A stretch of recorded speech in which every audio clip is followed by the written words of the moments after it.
The Hobbit: An Unexpected Journey. This one's from the Blu-ray bin.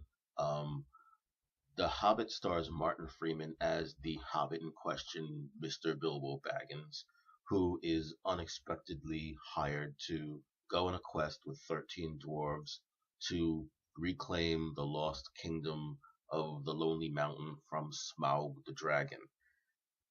In this first novel, we get to meet Bilbo as a young, well, young-ish hobbit who really just wants to stay at home, smoke his pipe, and eat his food. Martin Freeman is great in the role. In fact, he's so good that I actually get annoyed watching the Lord of the Rings movies and seeing how reluctant and unadventurous the hobbits are in that film. Bilbo Baggins is twice the hobbit that Frodo ever was. And this movie almost puts Frodo to shame. Frodo just should have been a whole lot tougher. Ian McKellen is Gandalf the Grey. He's always brilliant. The man came very close to winning an Academy Award for playing this role, and the skill level has not fallen off at all.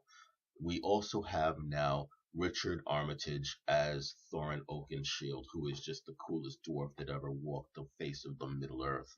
And he's the dwarf that has set out on this quest to reclaim the throne of his ancestors.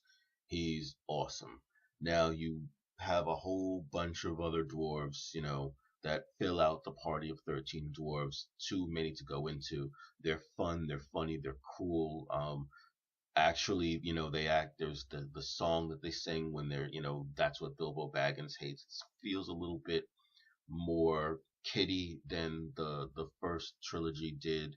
But The Hobbit really was originally written as a young adult novel, so that is actually fairly appropriate.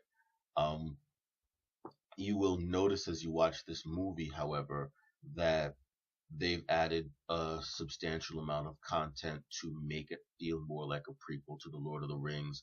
A lot of people aren't happy with that. I don't mind as long as what they add is good, and it is. Um, as far as your obstacles and enemies, the film does touch on the return of Sauron, but it also touches on the fact that there's a lot of goblins and orcs and whatnot running around, and some of them are pretty cool. Not all of them are really in the original film, but you know, there's actually a substantial amount of new enemy and new enemy content that's not from the original. Sorry, I said the original film, the original book. And that's okay because it's done well and it's fun and it's entertaining and it's done to tie this more strongly into the Lord of the Rings trilogy. So I'm fine with it. The upside of the movie is that it is fun, it's entertaining, it's well acted, and it's very well directed. The downside is that as a very much a grown man watching the movie, there are sequences that feel like they were intended to be a lot of fun for a much, much, much younger audience than me.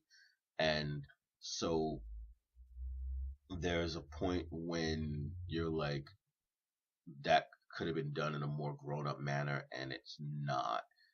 Particularly, there's an action sequence in the caves of the goblins that looks like something out of one of the lesser uh, Indiana Jones movies, and that it's not done poorly, but it's done in a way that's not as mature as it could be.